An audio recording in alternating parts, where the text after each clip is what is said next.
மலை வழியில் போன அத்தியாயங்களில் பார்த்த சம்பவங்கள் எல்லாம் நடந்து முடிஞ்சு 4 நாளைக்கு அப்புறம் பரஞ்சோதி போர் வீரே மாதிரி ட்ரெஸ் பண்ணிக்கிட்டு கையில் வேல் பிடிச்சிக்கிட்டு குதிரை மேலே தன்னந்தனியாக மலைப்பாதையில் போயிட்டு இருந்தான். சூரியன் அஸ்தமனமாக கொஞ்ச நேரம்தான் இருந்தாலும் வெயில் சுளீர்னு அடிச்சுட்டு இருந்துச்சு. காலையிலேருந்து வெயிலில் வந்தனால ரொம்ப டயர்டாக வேற இருந்தான். குதிரையும் டயர்டாக இருந்தனால மெதுவாக போயிட்டு இருந்துச்சு.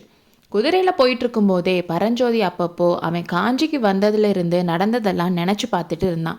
அவனால் எதுவுமே நம்ப முடியாததாக தான் இருந்துச்சு.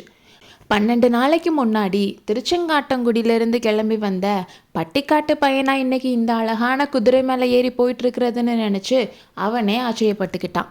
வெயிலோட வெப்பத்தால் அவன் வேர்வையை துடைக்கிறப்போலாம் தமிழ்நாட்டோட ரோடுகளும் அதோட வசதிகளும் அவனுக்கு ஞாபகம் வந்துச்சு.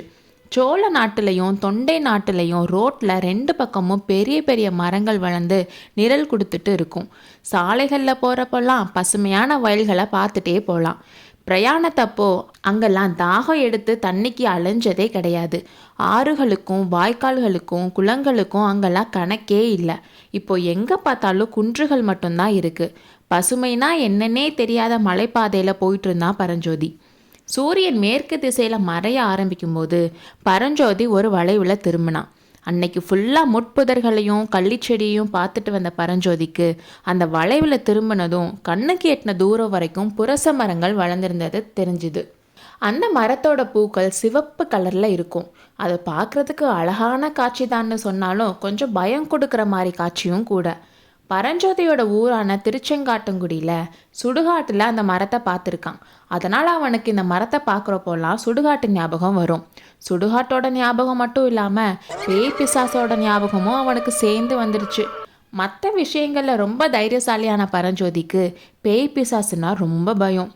இன்னைக்கு இந்த காட்டு வழியாக இருட்டினதுக்கு அப்புறமும் தனியாக போகணுமேன்னு அவன் நினச்சப்போ பயமும் பீதியும் அவனுக்கு வந்துச்சு. 2 மலை சேர்ற இடத்துல தான் சத்திரம் ஒன்று இருக்குன்னு அவனுக்கு சொல்லி அனுப்பியிருந்தாங்க. அந்த இடத்த போய் சேர்றதுக்குள்ளே இருட்டுடுமேன்னு நினச்சிட்டு குதிரையை விரட்ட பார்த்தான். ஆனால் காலையில் இருந்து பிரயாணம் செஞ்ச குதிரையால் வேகமாக போக முடியலை.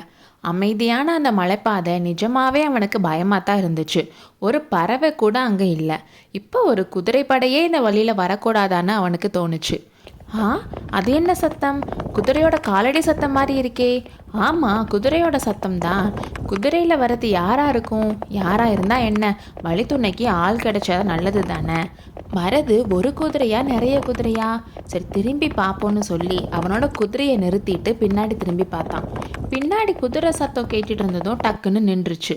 ஒருவேளை பிரம்மையோ, யாராவது வரமாட்டாங்களன்னு நினச்சிட்டு இருந்தனால நமக்கு அப்படி தோணுச்சோன்னு நினச்சிட்டே போயிட்டு இருந்தான் பரஞ்சோதி.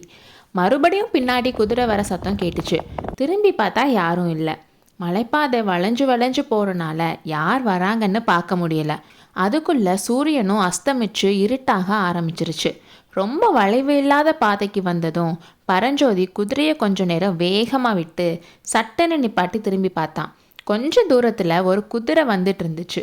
அந்த குதிரை மேலே ஆள் இருப்பதும் தெரிஞ்சிச்சு. பரஞ்சோதியோட குதிரை நின்னதும் அவனும் குதிரையை நிறுத்தினான். பரஞ்சோதிக்கு சொல்ல முடியாத அளவுக்கு கோபம் வந்துச்சு. அவனோட குதிரையை திருப்பி பின்னால் நின்ற குதிரையை நோக்கி விரைவாக சென்றான். அடுத்த அத்தியாயத்தில் சந்திப்போம்.